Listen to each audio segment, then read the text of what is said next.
What's good? It's Ozman the Wizard. And Naima. This is not Another podcast. Presented by Our damn selves. 331. 331. Yes.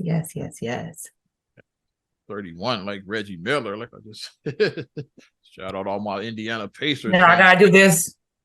Yeah. I went at the stadium. Yeah.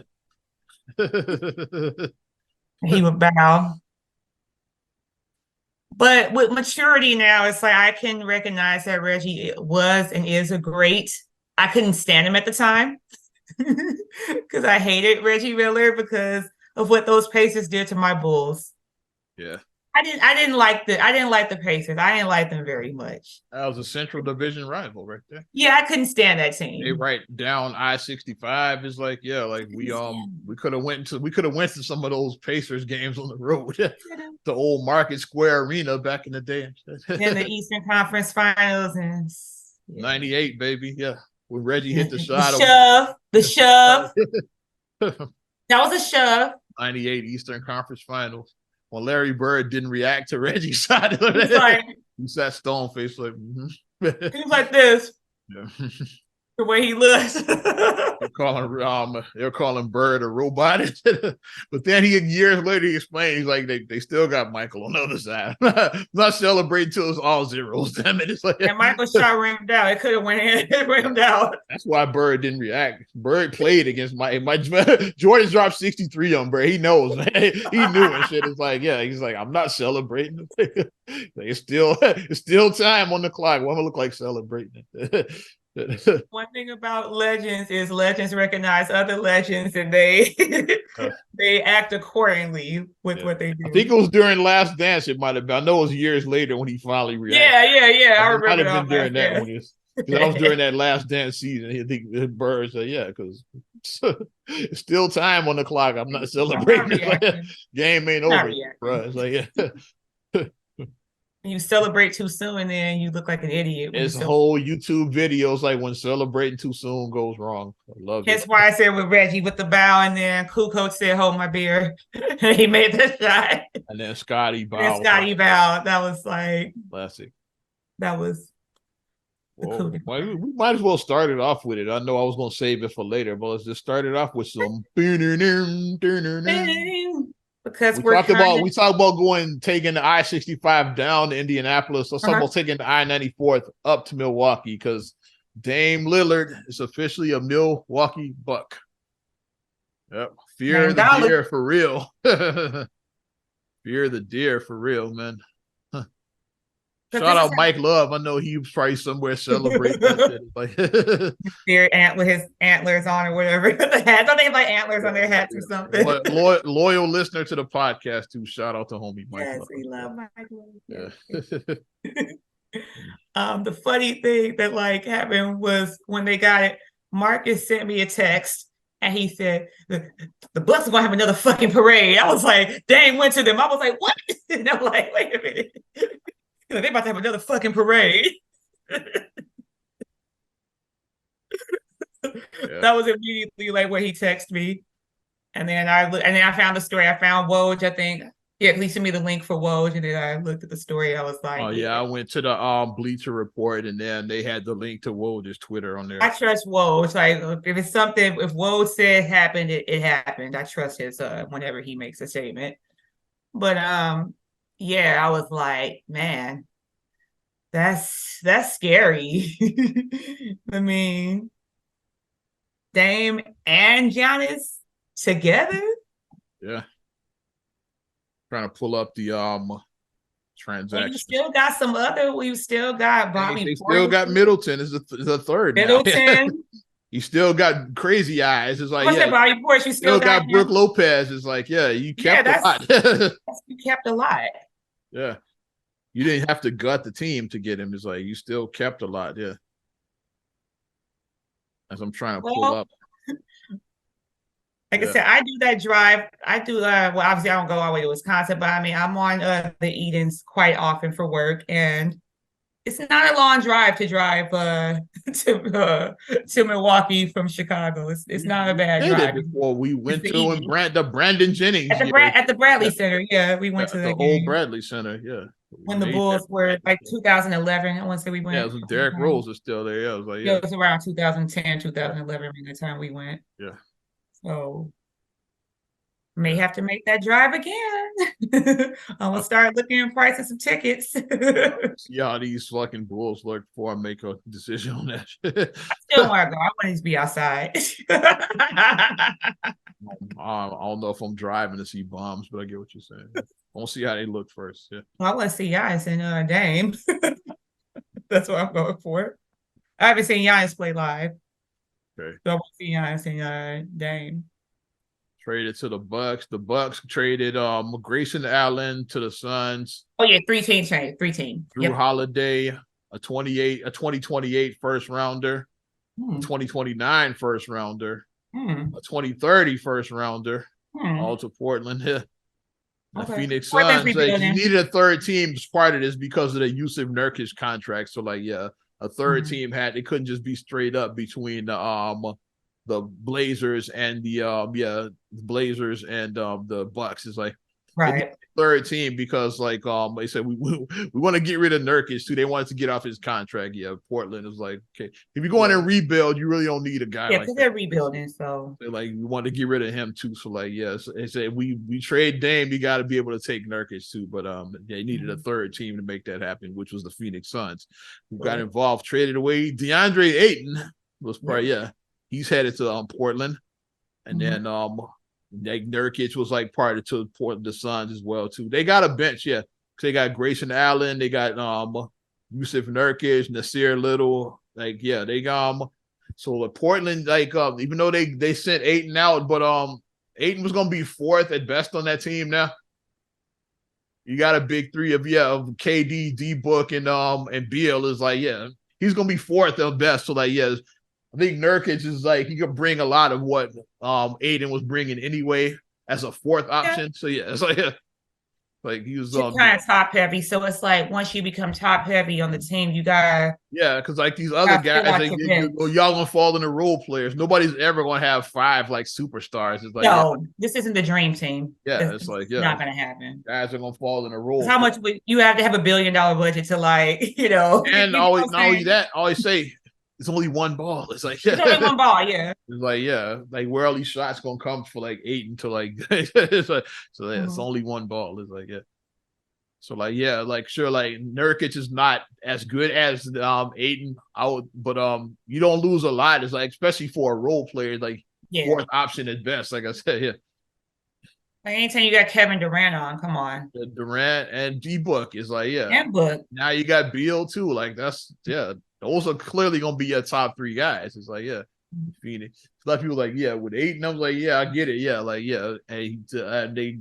And they got some depth. It's like because that's what people are saying about the Suns. It's like sure they got Beal, but they ain't got no bench. It's like they basically had to gut the team. It's like and they had already given up a lot last year to get KD. It's like and then you gave up a lot in those two. So now you got some depth. You gotta look at stuff as these GMs and these basketball operators. It's not 2K and shit. Like you gotta think of it like in realistic basketball. You gotta look at the big picture. So y'all playing too much 2K is like with these trades. Financial aspect, and then like you always say, what you put in, what you're gonna get out. Like if you put in all this stuff, you need to be going. Like you don't need to be a play-in team if you're playing all. You get what I'm saying? Like you can't be Kevin Durant and Devin Booker and Bradley Beal. You better be in the at least in the conference final. I say you should be in the NBA finals with that much talent and shit. You should at least be in the Western Conference Finals. You should. That much talent. The only exception I give is like if the West is deep. I'll give you that. The West is deep. You should be second round. You should be going to the second round at least. Preferably to the conference finals. At least, but you shouldn't be like, I'm fighting for a play-in spot. You shouldn't be like a 9 or 10. Not with shouldn't be that. But this is now the Bucks. They like I said, and they didn't really gut a lot. Like like I said, you still got most of the main players. So you got Crazy Eyes, you got Middleton, you got Brooke Lopez. But you got and I think you seriously upgraded, from Drew Holiday to a Dame Lillard. Like that's a major upgrade. It's like you won a title with Drew Holiday, so now imagine what you could do with Dame Lillard. It's like But I'm wondering if it's talks of could we get Drew Holiday here? I've been trying to do that, man. They said he was expressing interest in going to Chicago. I've been pulling up the trade, the trade machine. I can't make the numbers work. How can it happen? Like that's why I'm like, Acme. Let's go to Acme. What are y'all doing? Acme, come on now. 2 words, not much, but we're as long as you're not doing guard packs, as long as you're not them. As long as you're not them, that's my bottom line with Acme. I'm gonna pull up some of these trades. You can talk while I do that. I'm just like, what can be mock done? Trades? It's like, I couldn't make it work. Like no matter what I did. But if he is trying to come in, and I get why people would, because it would be like a linear. Because like if you're already in Milwaukee, Chicago is next to Milwaukee, so it's like. Oh yeah, he would bring a lot of what and he would bring now what we injured need. Lonzo Ball was bringing. He plays defense. He can shoot. Like he's not as big as Lonzo, but he brings a lot of what Lonzo brought though to the table. Yeah, he's a person who idolizes, who looks at him as like an Ayo DeSumo looks to like a Drew Holiday. That's like who he's he looks up to like that version of him. He looks up to him. That's what he looks up to. So. And Drew is a complete player. He is. He's a complete player. He is. So he would definitely fill that void because the Bulls definitely need a point guard on this team. We still are void of a point guard and amongst some other things. But that's the glaring hole, I would say, is trying to fill that point guard position. But the thing is, best case scenario would be like if Portland buys him out, like that would be like, then you just sign him outright. Is like, but making the trade work, I couldn't come up with make the math. Like the guys I included, because like they only have certain guys they can trade because like the free agent, how it works is like right. It's like Kobe White, Ayo, and New Vooch, like they're off the table. They just resigned. You can't trade them till like after January. So like, so anybody who just signed a contract is off the table pretty much until January. It's like you can't trade any of those guys because the salaries would work for like a Kobe White. If you like Kobe White and Lonzo would make it work, but you can't trade Kobe White in January. It's like you just resigned them. It's like, and then I was looking, what about Caruso? It's like the money didn't make sense because Caruso was like Caruso and Lonzo. I said like that's a package that would work, but there wasn't enough money. It's like, you got to cut salary, still, because Drew Holiday was making like way more than like Lonzo and all of those. That's another thing about Lonzo. He was on a good contract too. That was another great thing about the Lonzo thing. Like Lonzo was making what like 20 million. Is like which is it's a good contract. Like in today's NBA, is like cats making like 30, 40 million, like Drew Holiday, like over 30 million. So they get money now in the NBA. They getting these $200 million contracts. They're getting these huge deals now. Signed the richest contract ever. Jaylen Brown, I think, is like he signed the richest contract in NBA history. It's like this past offseason. So, so cats are getting their money. I mean, because he's a great player, but I mean, it's like.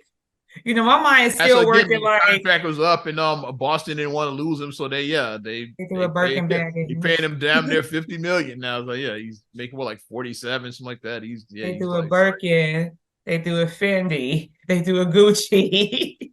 Think about Zach is getting 40, and a lot of cats think he's overpaid. It's like for what he signed for. Like Zach is. This is the market now. So that's why we have to undo our thinking because we watched basketballs in the 80s and the 90s. We've been watching a while. So like our mind is still like That's so much, you know what I mean? But that's the going. Yeah, Michael Jordan only made like 2.5. Like He you can't retired. go like 30 years ago. And then like, but in the end He of his retired career, before a Mike lot was of the these high. kids was He was the born. highest paid player in the league. Like in the end of his career, you can't Yeah. talk about like during the first three-peat when he was getting like 2.5 million. That was 30 years ago, the early Yeah. 90s. So Like I said, a lot of these players who are playing now weren't even born when Jordan won his first ring. Yeah. They just weren't. Jordan's They weren't born. and Jordan, like he was like making so much money from endorsements, he didn't even give a shit about his NBA salary at the time. He had McDonald's and Gatorade and Rayovac batteries and ballpark Franks, like Blazers. and not to mention the fucking Nike money he was getting. It's like Hanes underwear. And Where like he do was we getting get so much our money. Hanes on you? He probably gave them NBA checks to his kids and shit. to Jeff, Marcus, and Jasmine. He probably gave them checks to them. And shit. He said, "Here, go put another roof, put another layer on your playhouse outside." You know, that's what he did with his checks. He didn't because he was making another level on the playhouse. Michael was getting the bag in the early 90s. Like his face was on everything. Like it literally, was. It was. He had a video. He had a video game during that time. I don't know if you remember that Sega Genesis game that Jordan had. Vaguely. Like Mike had, he was like everywhere. Like this dude. That's why Michael was never in the like NBA 2K and stuff back then because he had his own separate deal for his own game. It's like So like Jordan, like it'd be like Bulls guard. It'd be like that. Like Jordan wasn't in those games like during that time. And he was in a video. He was in Michael Jackson's Jam video. Yeah, he did music video. He made a cameo in Michael's videos. He did Jam. Speaking of that, he did Space Jam during that time too. He's doing movies and shit. Like Michael was getting a bag, so he didn't care about his NBA checks. And then like after the when he came back is like after when his contract ran out because they the 96 season, then they were signing for like 30+ billion. Then it's probably adjusted for inflation, that'd probably be closer to 100 million now. So like, and he started getting, it's like because I think like his last year at the Bulls, he made like 36 million or something like that. Yeah, I remember that. I remember they printed the newspaper and said he made like 36 or 37 $million. So and that probably adjust for inflation, that'd be like, probably damn near 100 million now. Like, if you think about this, he won 5 rings at that point. He had 5 rings. Yeah.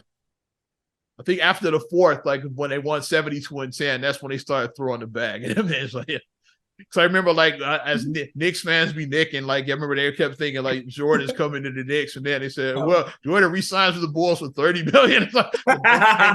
Nope. And Knicks fans still do that. Anytime a big free agent is coming up, is he's coming to the Knicks, like, and they never do him. Like,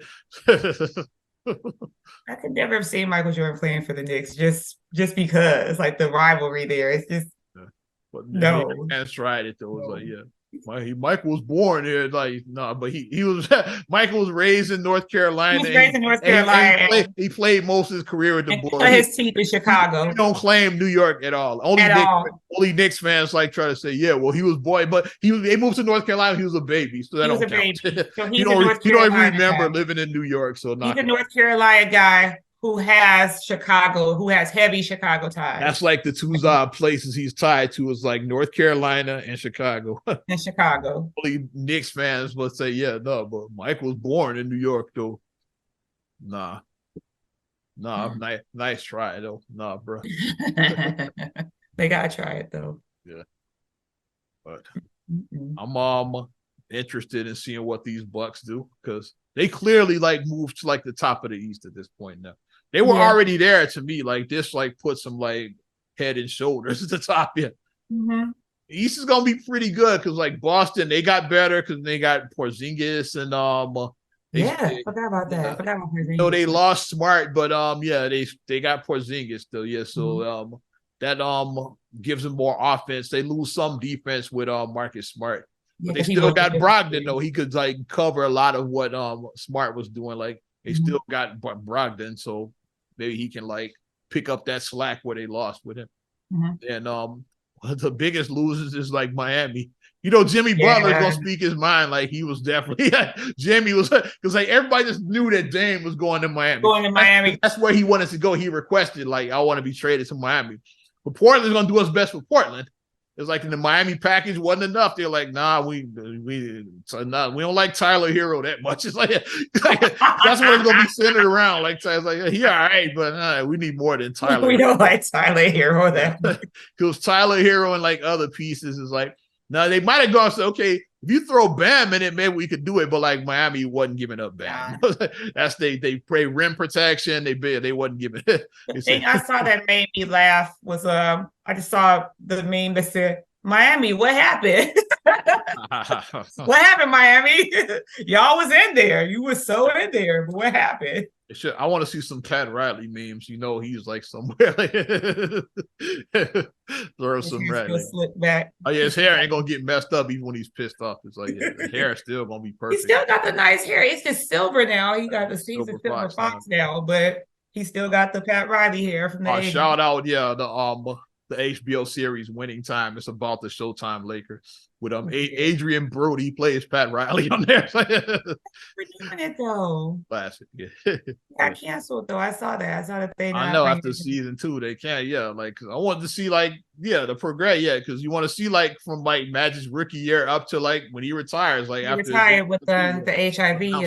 Want to see how. Yeah, you want to see. I wanted to see the HIV announcement. That's what you want to see with Magic Johnson. Yeah, that was such a pivotal moment in history. Just seeing him retire because he was HIV positive. It's definitely one of the biggest NBA moments of all time, but probably one of the biggest moments in TV history. Just Magic up the press conference announcing his retirement because of HIV is like that. Like because then it really, really humanized HIV especially to a lot of people who look like us, like black and brown people. Before that, it was like looked at as like a gay disease, like a white man's gay disease. White man is like you didn't look at it as like that made it like whoa, like it humanized it. It made it more relatable to the black and brown communities.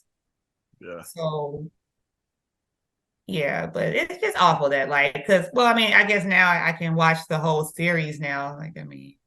It's kind of like sad that they don't get another season. I know. It's excellent. Yeah. I think this writer/actor strike is fucking a lot of shows over.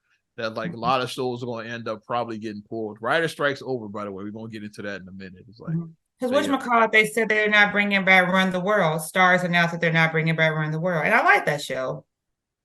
So immediately I canceled my Stars subscription because I'm like, that was a show I watched, and I'm like, let me save that $11 a month. Yeah, I'm trying to you got to be strategic with these. It's like I'm trying to wait because Power Book Force is on now, so I'm trying to just wait till all of the episodes come up and then renew my Stars and then binge it and then cancel it. Pay for 1 month and then cancel it. And watch all of it. So I'm trying not to I'm trying to wait, but people still pull spoilers sometimes. So I'm trying to the good thing about so they go. The thing I do like about subscription, this is a financial tip for people. The other thing I do like is that you can cancel at any time. It's not like cable back in the day where you had to sign a 2-year contract. Locked in for 10 years. Yeah, you can't break the contract. It's like you got to sign up for 2 years and you stuck. And if you cancel, it's like you have to give your firstborn if you cancel early. It's like penalty for they would lock you in. Seriously. But now it's cancel anytime. It's it's with the modern. And the thing about it too is the other tip that I give to people: if you are looking at all these different subscription services and you do feel like you may be left out. Throughout the year, you'll see pop-ups in your Facebook feed, your Instagram feeds that said, hey, enjoy Stars for 3 months for $2. You'll see, those promos come up, and then you could just hop in right there. Watch Power Book Force. Shout out Tommy. It's the Chicago one. Because they do that because when a show is popular, and then they'll do it to try to draw more customers. And, hey, enjoy Stars on us for $5 for 6 months. Yeah.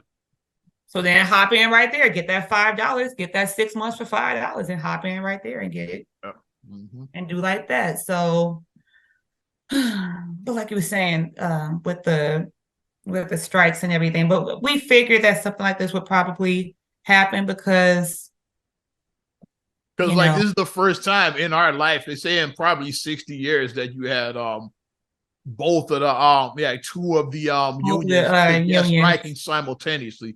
The writers, they've been on strike since May. They've been out for a while. And then over the summer, like the SAG after they went on strike is like, like during the summer. So yeah, and they've been on strike probably now about like 7-8 weeks. It's probably coming up on that. Yeah. But the Writers Guild, they came to an agreement, them and the studios, like they I didn't get all of the terms, but they have come to an agreement because what they wanted was like, better pay. This AI shit is like getting out of control. Yeah, it's like we don't want that replacing our jobs. It's like it's like, but they got a contract done, so they're back to work. And now, like some of the late night shows, they already coming back because like Bill Maher returned on Friday. Okay.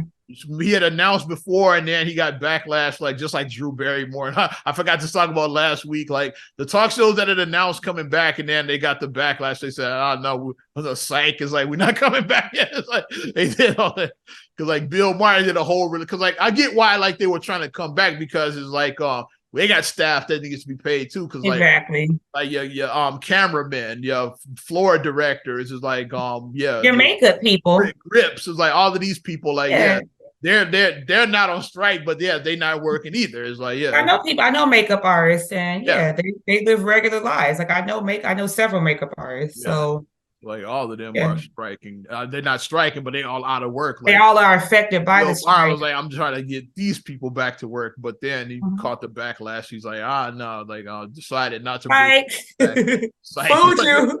And then when the writer's strike, it's not April Fools.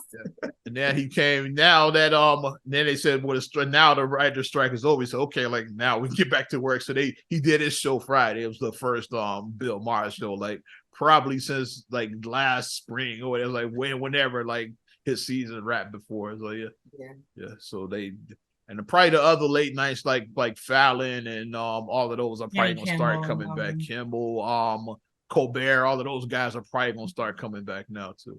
Because the thing about AI is that how AI should be utilized, how I feel honestly, is that computers can be used to make your jobs easier.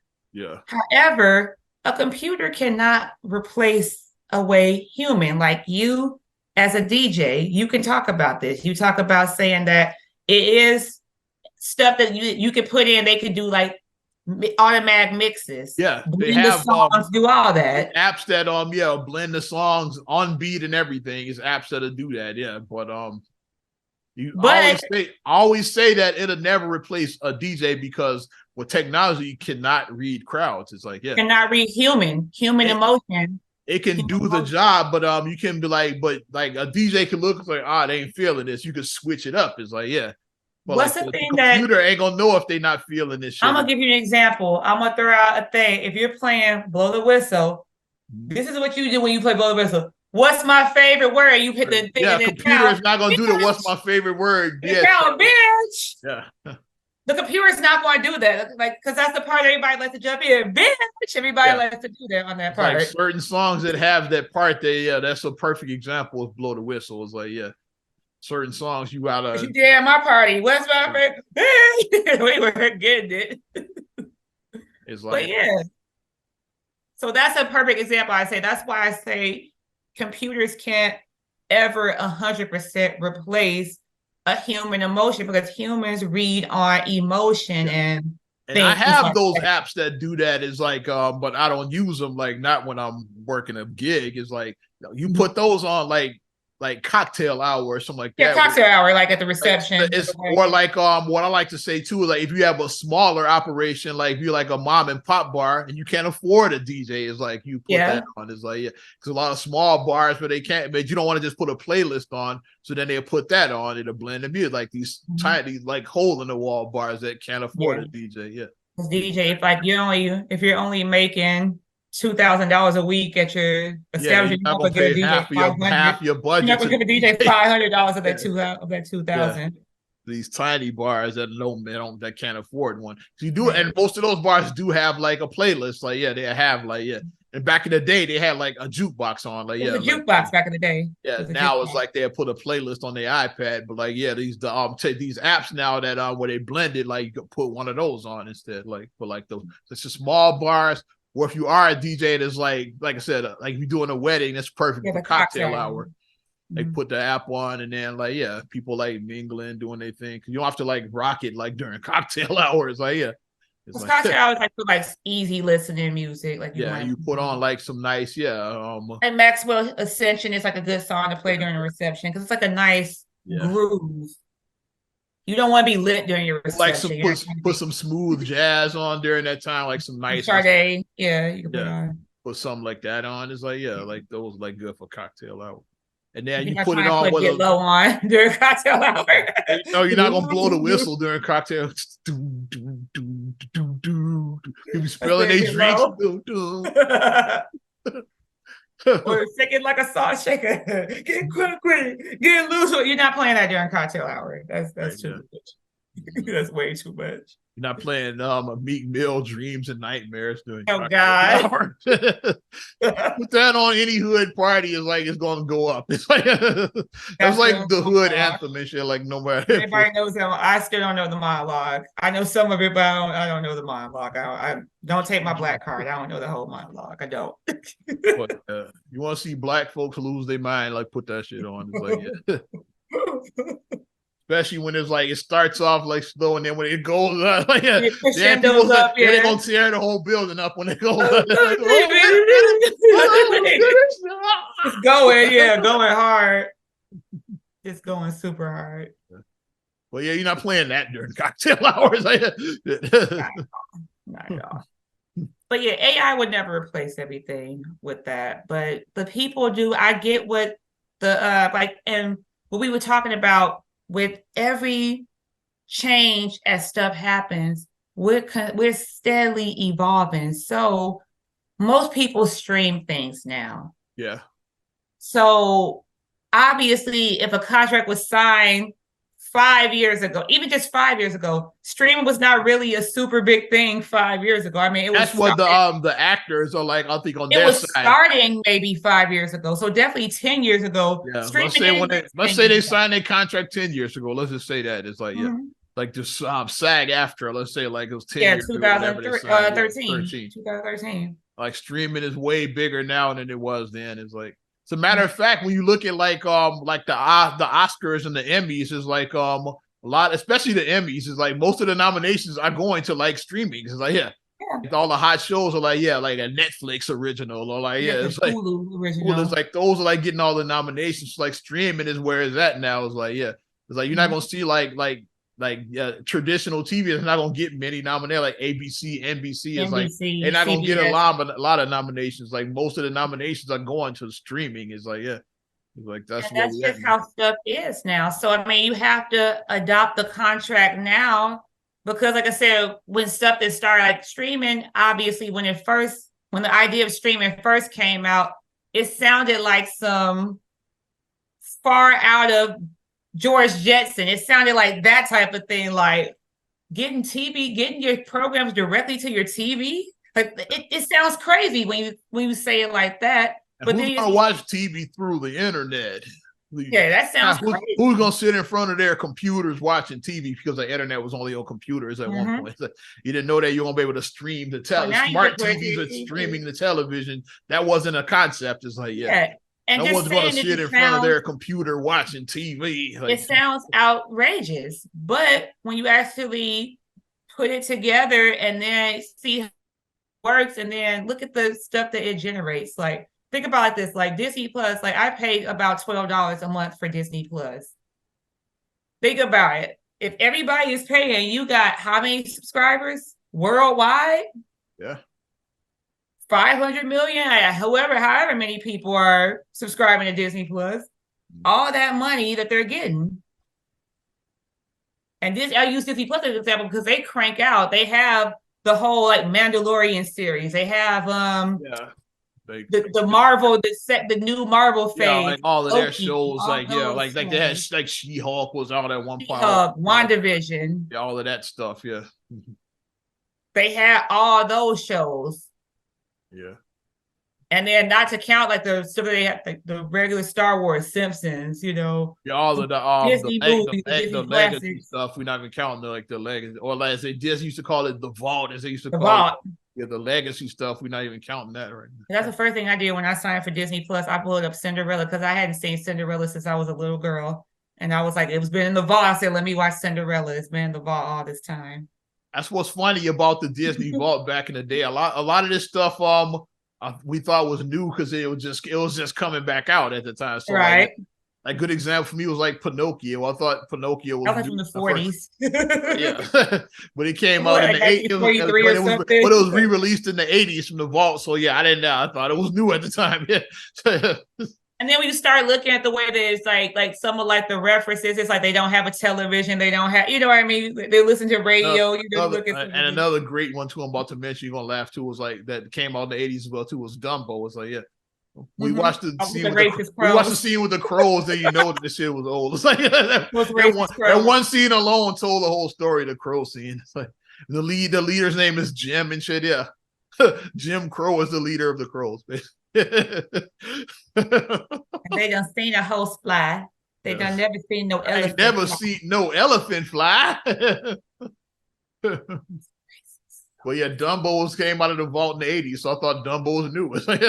Yeah, we thought it was new. Yeah. Because that's when they started. That's when Disney discovered that they had a whole new like revenue source. Then it's like, let's re-release this old shit that people haven't seen since the 40s. It's like they think it's new, a whole new generation. Yeah. Then they released like limited on home video too, like they would do that. It's like it's like buy the Jungle Book, yeah. It's like it'll be in stores till December 31st, and after that, it's gone forever. And they show at the Disney Mickey's face. You know how the vault closes. You know how it does like the swing and it closes. Jungle Book now because it'll be gone. And then, Mommy, can you give me the double tape, Mommy? Yeah, facts. Well, yeah, the actors are still striking. I don't know how their negotiations are going on, but yeah, well. We are getting some late night TV because the writer's strike is over. So, yeah. And I said, since we opened the striking door, and now Ford is, like I said, they're striking. Auto workers, like auto workers, yeah, they're going on for like about 2 or 3 weeks now. It's been going on, and now like the big plant here in Chicago has joined now. Yeah, the big plant, the one on Torrance. It was the last one to really join. It's like the other two been striking. GM and Stellantis is like Ford. They finally like. So now they jumped in. So it's like, it's like, it does like negotiations have to go better with these companies because you look at these, especially with these auto companies, they made like billions. You made billions with the B, not with an M. You made billions of dollars, and you don't want to pay your workers like a fraction. Like you're giving your workers literally pennies, like literally like peanuts. Like that's what you're giving your workers. So it's I won't say peanuts, but they feel they should get more. You're not getting how much they bringing in. Yeah, like, auto workers do make a decent wage, but they say compared to what y'all are to what you're bringing in, you can come. We should get more. That's what. Yeah, you can come up. Y'all are bringing in. Yeah, it's all relative. It's like you bring it up. They compare to what y'all are bringing in, you could give us more. That's what's like. Yeah, y'all are bringing in record profits. Yeah, it's ridiculous. Yeah, more of that. It's like because I've talked to like an auto worker about them, and they gave me the inside. I was like, whoa, like what they were. Like, I was like, man, like this is crazy. Like they're not trying to do this. They're trying to like, but no matter what position and what I've seen, no matter what type of job that you work, it's always someone who always tells you that you complain about so-and-so. I'd be glad to make. Shoot, try making this. Everybody, like you said, it is a relative thing, but you do have to. Everybody's everything is relative. Making like, minimum wage, you would look at somebody making like $30 $50,000 being rich. As rich, it's like so you making minimum. Somebody wage. Like 50,000, they look at somebody making 100,000, like and 100,000 look at 200,000. So it's a relative thing. And if you don't work, you don't have a job at all, you look at somebody that's making minimum wage is doing okay. It's like shit. You making $10 an hour? I ain't got shit. It's like, yeah. So I get $10 a week and shit. Like, yeah, like panhandling is like, yes, yeah. So like they look it's all relative, all of this shit. It is all relative, but the bottom line that people have to remember to put things, if you want to put stuff in a better context of an apple to apple, orange to orange, if you want to do that, remove the dollar amount and just look at, if I'm going to work and I'm generating you this much business. I mean, obviously I'm a worker, so I'm not going to get 50%. I'm not going to get 35% of the profit. I know that. We'll rewind back to what we were talking about earlier when we were talking about basketball. When I talked about like Jordan only making $2.5 million back then, see, like you give us $2.5 million right now, we're gonna be doing cartwheels, backflips, all of that. Yeah, money falling, all of that shit is like, yeah. It's like, so it's all relative, but like compared to what Jordan was generating into the league, 2.5 was like highly underpaid. It's like that's that's grossly like underpaid. You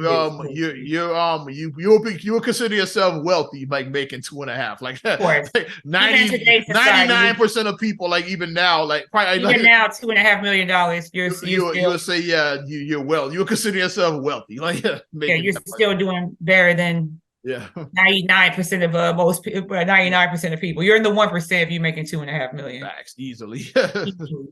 Yeah, you're doing better than 99% of people in the world. So, but it's like, look at what you're generating. So that's why I tell people to remove that. So if you look at the person, you try to call them greedy for asking for, if you see a person making $80,000 a year and they're trying to make, and that's what it is with the auto workers. Like I said,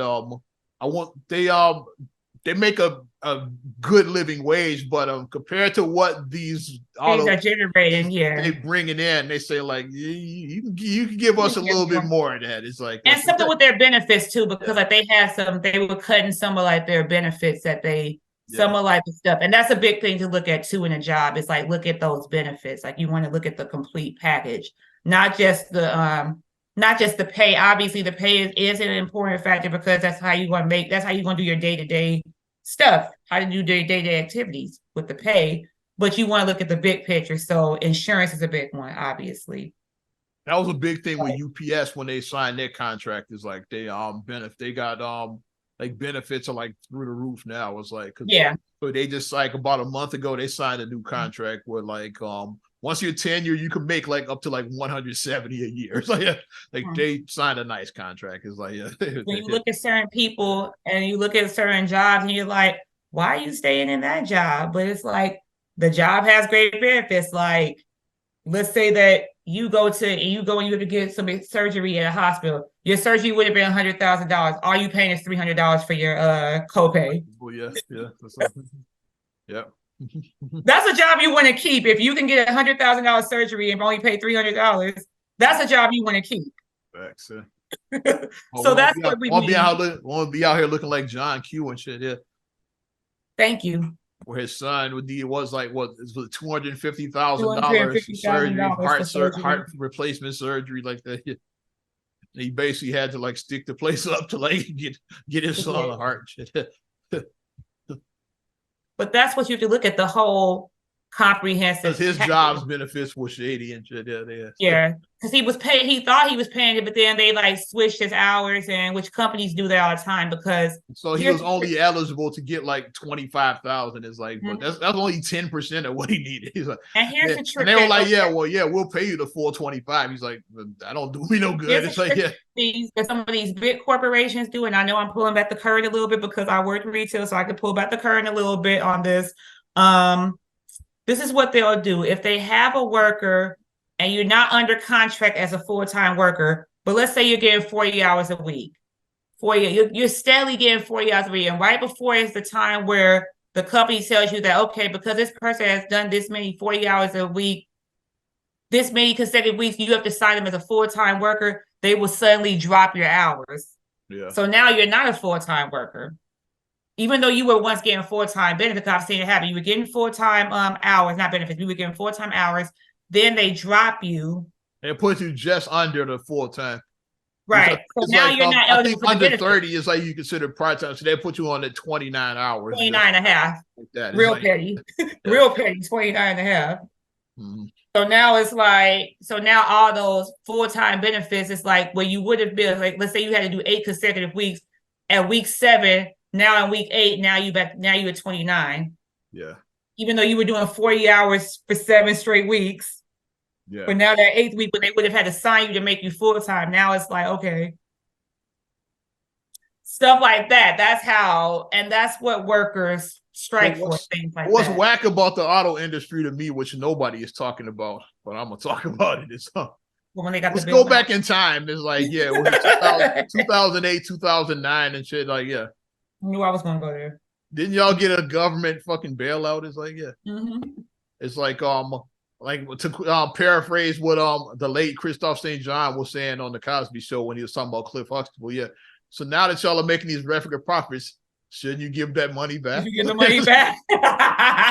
Yeah. Y'all making record profits is like, yeah, like get that back to us. We the taxpayers. That was our money you took. Yeah. Yeah, hell yeah. Give us back our money. That was government money. That was a government bailout. That's tax money. Yeah. That's taxpayers' money. We should get another check and shit. Like, yeah, from the automakers and shit. We should get a stimmy. We should get a stimmy courtesy of the auto. I want my Stellantis stimmy. I'm just saying. I should call that probably a Stellantis stimmy. I want my GM stimmy. Just saying. It's like, yeah. Run me my 1,500. Run me my 1,500. I thought about that. Y'all like you had a bailout, yeah. So like, how you go from like losing millions to like making record profits? Is like, you should have to pay that money back and shit to the government. Ford made $250 billion. That's what I was saying. That's what like. So they made $250 billion. What was the bailout? Yeah, y'all could definitely cover the bailout and shit. Yeah, so, yeah. The bailout was probably a couple billion or something like that. It's like, yeah, pay that back to the people. It's like, yeah, shit. I'm just saying. We the people need our fucking money. That's the preamble. We the people need our fucking money. I mean, we're gonna keep it going. It's like when you take out student loans from the government, you gotta pay those back. Yeah. So you should have to pay back the auto workers, the big automakers should have to pay back the bailouts that they got in 2009 and shit. You should have to pay that money back. And it should go to us because it was tax money. It's like, so it should go to us. Damn right. If you a taxpayer, you didn't pay taxes. Yeah, like you file taxes. You don't pay, then you don't get shit. It's like, if you don't pay taxes, it don't apply to you. Exactly. We're talking about tax-paying people. Do we know some people who don't pay taxes? But that's what nobody's talking about. Yeah, like, yeah. Did they get a record profit? Did they get a bailout like back in 2009? That's why he was like, nobody's talking about. I said the bailout. He said it's not like the bailout. Yeah. Instantly. Oh, and that's, I know we're making it so political. Then the government, they did do the stop thing. So it's like we're not the Band-Aid on the government shutdown. So it's not going to shut down. So they did do funding for what? For now. For 45 days, I think. Yeah. I think it's for 45 days. Figure that shit out, yeah. So 45 days almost gets you to the holiday. And that's when they go on break anyway. Like Congress and all that, they go on break during the holidays. So so that's almost getting you to like Thanksgiving, almost getting you to Thanksgiving. Like maybe by the new year, they can have a new deal in place by the new year. Mm-hmm. So yeah. Because like I know they always go on break after the holiday, like they take a break like from Congress. So I think like after the 15th or something like that. I don't know when then they come back after the new year. So, yeah. What's it now? $33 trillion or something? How do you get that much debt? Trillions, not a B, not an M. I think it's 33 trillion. I think that's what the number I saw. I think because it made my heart stop. I was like, what? We're gonna pull it up, man. We're gonna pull up the debt calculator and see exactly where we at. I think it said 33 trillion, if I'm not mistaken. We're gonna see. Let's see if I'm right. Clock, we're gonna pull that shit up. Let's see if I'm right. Look at this bullshit. Yeah, I'm pulling it up right now. Because I remember years ago, because on Disney Plus they had the Schoolhouse Rock thing, and then when I was watching, I have to like go back and look and see what the debt was back then. Look at this shit. 33 trillion. That's what I said. Trillion and steady climbing. It's like, shit, look at that shit. Debt per citizen. That's where we at and shit. Yeah. 98,000. This is all of your money that's going. This is your tax dollars right here. It's like, yeah. Debt per taxpayer, So 255,000. Exactly. Yeah. Look at all of this shit. Yeah. So between us, that's $500,000 us. Facts and shit. Yeah. So we're two taxpayers. Easily. Yeah. Look at this crap. It's like, Please, please.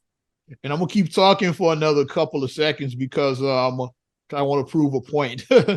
It's really since I pulled this clock came up and we've been talking, the government has just spent another $1 million in that time. Oh my gosh. This was at 1 million, now it's at 2. So like, yeah. It just went up $1 million in like what, like a minute or something like that. Like, see how fast that was? I didn't even have a clock up that long. It went up $1 million that fucking fast. It's like you spending $1 million a minute, you got a spending problem. Goddamn it. When I'm gonna go back and watch the Schoolhouse Robert show because it was called Tyrannosaurus Debt or something like that. Yeah. It was like a play on Tyrannosaurus Rex, but Tyrannosaurus Debt is what it was called on Schoolhouse Rock. So I'm gonna look back and see in comparison because that was the 70s, obviously. So I'm gonna look and see like what it was back then, like what it was like in comparison to now. I'm gonna look and see. 33 trillion we had now was like. And it went up $1 million that little time I had the clock on the screen. It's like, don't buy nothing, don't do nothing extra because like the auto rates are like 7% now for like a car. Yeah. Like housing. The houses are like 7% for like a house. Everything's up. It's like, yeah. Bottom line, don't buy nothing if you don't have to buy nothing. Yeah, if you own the car, if you're already in your house, like your car. Less than shit, yeah. Like I bought my house last year, and then I bought my car a couple years ago, so I'm holding it. I had to buy a car this year, so I feel like an asshole. I had a car that was paid for before that. I was pissed off about that I had to buy a car with these whack ass rates out of control. It's like I got one paid for. I was like, yeah, I'm good. It's like, and then cars be carring and shit. I'm holding on to mine. I'm like, yep, all my stuff. Here's the recommended service you need at this mileage. Yep, I'm doing everything recommended. I'm keeping this car. Yep. Nope, I'm not gonna. No way, Jose. I'm gonna keep my car. Oh my gosh, like, but yeah, it was good that like we jumped in on like the fight because a lot of people don't know about what's going on with the financial stuff. So occasionally, I like to hop in and talk about stuff like that. I don't fancy myself an expert. So don't say that Oz and Naima gave us some bad advice about. We just, I just pulling up. I am not a financial expert. Not at all. All I did was show you what I'm not an advisor. How much money your government is spending, how you spend $1 million just like while we were running our mouth for like a minute. Yeah. $1 million is gone. It's like $1 million is gone that quick. It's like I said, pay people their money that they deserve. If you can limit spending on things, limit it. Like I said, cut those subscriptions if you're not using them. Do your stuff responsibly. Yeah. But I don't know if you saw this. A blast from the past. Like I said, switching gears a little bit. Somebody who was affected financially why they originally closed. Did you see? Toys R Us is supposed to be planning a brick and mortar to come back in the next couple of years. I haven't seen that shit. I saw the story. Yeah, they were saying that Toys R Us is trying to plan to bring back a brick and mortar to like, I think 15, like to bring back 15 flagship stores, I think. Interesting. So the idea is out there because like we said, Toys R Us was part of our childhood. Like we have fond memories of walking, like you can smell, when you walk, it had like a certain smell. So when you walked in, you saw the bikes like right here when you first came in, just walking through that Jeffrey was right there. You just saw like the cool toys, just seeing a whole store just dedicated just to toys. Not a small section. Yeah, not like the kids won't have, like you said, that what we had is like with like your kids, like they like Walmart is like the toy store to them. It's funny thing, when I was telling Ariana, because like when I was pointing out the beauty supply house on 87th, I was saying that used to be Toys R Us. And I was trying to show the kids that, yeah, that was Toys R Us right there. Like Walmart, right? They said she said, that's exactly what Ariana said. I said it was a toy store. She was like Walmart. I said Walmart is not a toy store, Ariana. Walmart has, it has a toy section and shit, but you had a whole store that was basically like that section. When she said that, like Walmart, I said, no, baby. No, it was a whole store that just had nothing but toys in it. And then you could go and get your toys and you could just, it was just an experience. It was a whole experience going to Toys R Us. Toys R Us was so exciting, yeah, back in the day. And then when the catalog would come out for the holiday season, ooh, you get that Toys, that catalog, the thick catalog you would get. Mm. And then I would always put like asterisks by stuff that I say I was going to get. I never got stuff for my birthday. You never got the good shit. Yeah. I'm going to get this. I'm going to get this. I'm going to get this. I'm going to get. No, I'm not going to get all that. And since you talked about an icon coming back, I know you heard about the one that we're losing. You heard about the signature room, the 95th. Yes, I saw that. Hancock, yeah. Is it even called the Hancock anymore? I lose track because I think it's not even called the Hancock. Where Chicago is, it's still the Hancock. Y'all know the building on North Michigan Avenue. Y'all know. I'm gonna read the letter that they posted. Yeah, it's with a heavy heart that we announced the permanent closing of our beloved signature room at the 95th, effective Thursday, September 28, 2023. So that was this past Thursday. Was the last. It was just abruptly. It was so abrupt. Yeah. For over 30 years, we have had the privilege and honor of serving Chicagoans and visitors from all over the world. Unfortunately, after the closure of our city's restaurant due to the COVID-19 pandemic, we have been faced with several economic hardships and challenges that have been greater than anticipated. From the bottom of our hearts, we thank you. We want to thank you for your support over the years. So that's what they posted on their door. When I saw that, and I was like, they just abruptly closed Thursday, just like they probably, like I said, they probably been trying to dig out of a hole since 2019. I mean, since 2020. Yeah, 2020. They were trying to dig out of that hole. It's like, yeah. Because like after COVID shut everything down, they probably been barely like robbing Peter to pay Paul. Yeah, probably. For the last 3 years, I've been there a couple of times to the signature room. Yeah, but I haven't spent a lot of time there. I went a couple of times too. On my own cell phone, like my old phone, I took a picture of inside. I took a picture to get the view because I was like, click. Because it was a beautiful view up there. Yeah. Because you could see 4 states, I think, up there. Yeah. You can't see, because Illinois, Wisconsin, Indiana, and I think Iowa. I think that's the one. Yeah, I think you can see 4 states where you're. Like that, yeah. Mm-hmm. Yeah. Yeah. But yeah, signature room closed. I saw that. I was like, oh, that's big. Yeah. Wow. But I mean, you do have to think about a lot of restaurants did face a lot of hardship because of this pandemic. A lot of people just never really recovered after it because you think about it like this. I mean, if it's a restaurant that obviously has a name and that, had like a huge following, they were able to survive, but especially something like that, because the signature room was all about the experience. Yeah. On the 95th floor, looking out at the at the views. Well, a place like that is not going to be able to survive carry out only. That's what a lot of restaurants went to during COVID, like a carry out. But a place like that, it was about the experience. People went to the signature room not necessarily for the food, but for the experience. Like looking out over, the view and all of that. Yeah, that's why you went there. Oh, look at Navy Pier. It's Navy Pier right there. Oh, look at this. Look at that. Look at that. Look at the bean. It's like, like the view is what you went for. It's like, Oh, I can see the fountain. It's like that's what it was about, but not like you said, trying to do the carry out. That wouldn't have lasted very long because people were going for the experience. Like other restaurants, like if you were going to the Cheesecake Factory or like something like that, you just order online and go and pick up your food and then leave. Yeah, that's why other restaurants survive, because they switched to a carry out. Your curbside picker. You don't even because remember at first it was like curbside picker. You don't even have to get out your car at all. It's like, okay, yeah, you order your stuff and then my car is a white whatever. They'll bring it out to you. Yeah. A white sedan with license plate, and then people come out and bring your food to you. Yeah.